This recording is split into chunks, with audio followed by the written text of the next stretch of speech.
What's up, guys? So today I just kind of wanted to do a video on some starter mods that you can do for your TJ if you got a stock one or relatively stock. Just some updates that you can do to really make your Jeep look really nice without spending a whole lot of money. So number one thing I would do is upgrade your front headlights if you haven't already to some LED headlights. These are some LED headlights from SunPie. They're on Amazon. I think they're like 90 bucks. But they really make the front of the Jeep look a lot more modern. Those stock headlights aren't the greatest, aren't aging well. So I'll show you what they look like when they're on. They're super bright, so you can see really well at night, which is great. But they're a really nice upgrade. So I definitely recommend doing that for sure as kind of a first thing to do. Another thing while you're at it, you might as well, when you're taking your stock headlight out, is this ring from the factory is chrome. Take that out. Either, what I did is I bed lined it, so you could either bed line it, spray it black, plastic dip it, whatever you want to do. You can do that, and it really, I like the look. Makes it look so much better. So I did that on this Jeep as well. Same thing, blacked it out with those headlights. It really changes the look of the Jeep. Second thing is kind of it can be an expensive thing and it can be a reasonable thing, is wheels and tires. Now, an expensive route to go is obviously getting aftermarket wheels and tires and all that kind of stuff, brand new. Or you could go on Craigslist or some of the Jeep forums and find some JK wheels. So you can get JK wheels to fit on a TJ. They sell hub-centric spacers that'll work, that'll change the TJ lug pattern to the JK lug pattern, so you can fit these wheels. And with the spacers, it brings the tire out just a little bit, so it gives it that nice look. And generally the JK Rubicon generally come with bigger tires, 31s. These are like roughly 32-inch tires, so it really looks nice on the Jeep. And like I said, you can find these. I found these. My buddy had these wheels on his JK, and he upgraded to 35s. So he gave me a nice deal on these wheels and tires. So definitely be on the lookout if you're just looking to not spend a whole lot of money, like doing 35-inch tires on your Jeep and getting metal cloaks and all that kind of stuff. But this really is a more affordable way to do it in general. Obviously get some tires that aren't super worn out, but it's definitely a way that you can get some nice wheels and tires, because generally the JK Rubicon wheels are a 17-inch wheel, so it's a little bigger wheel.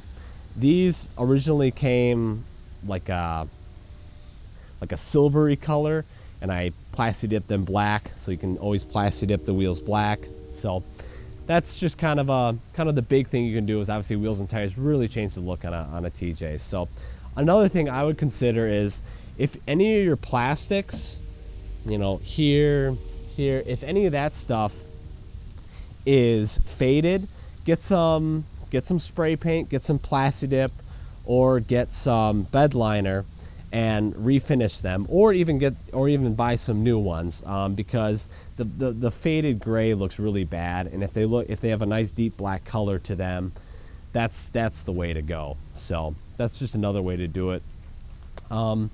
Another thing I would do is upgrade the stereo. So from the factory, the stereo is pretty mediocre. So up front here, you can upgrade. I just upgraded this Jeep to 5.25-inch front speakers with some enclosed pods, and then up in the sound bar, I went to 6.5-inch speakers. So Quadratech sells a kit, and you could get them through there, and it really helps with the sound of the stereo system. Now, another thing that you can do is, if you have a center console in your Jeep, like I do, can't see, but my stock subwoofer blew, and so I added a kicker subwoofer, and it's a little bigger, a little more powerful, and it sounds really good. So I would definitely recommend doing that.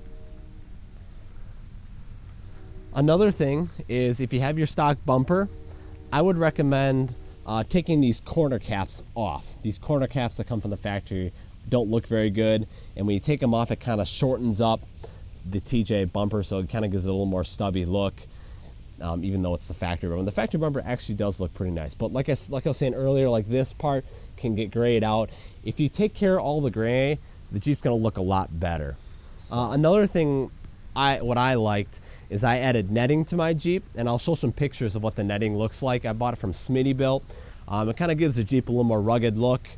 You can have a dog in the back without it jumping out. Some of your stuff can be a little more secure as far as not people breaking in, but stuff flying out of your Jeep. But I really like the look of that. Another thing I would do is, if you have a 4-liter, the stock exhaust is super quiet. You can't really hear your Jeep at all. I would definitely upgrade your muffler system. I had originally put a Banks Monster exhaust on it. It sounded really good. I just wanted a little more volume, so I straight piped it.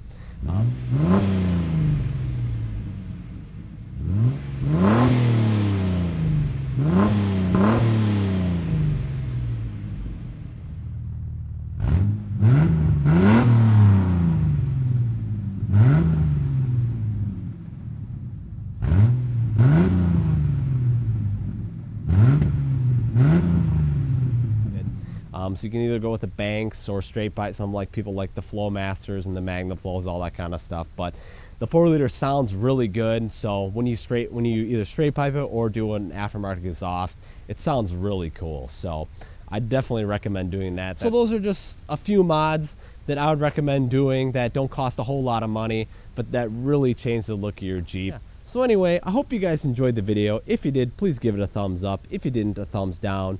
Definitely consider subscribing. That helps me out a lot, guys. And I will see you guys in the next video.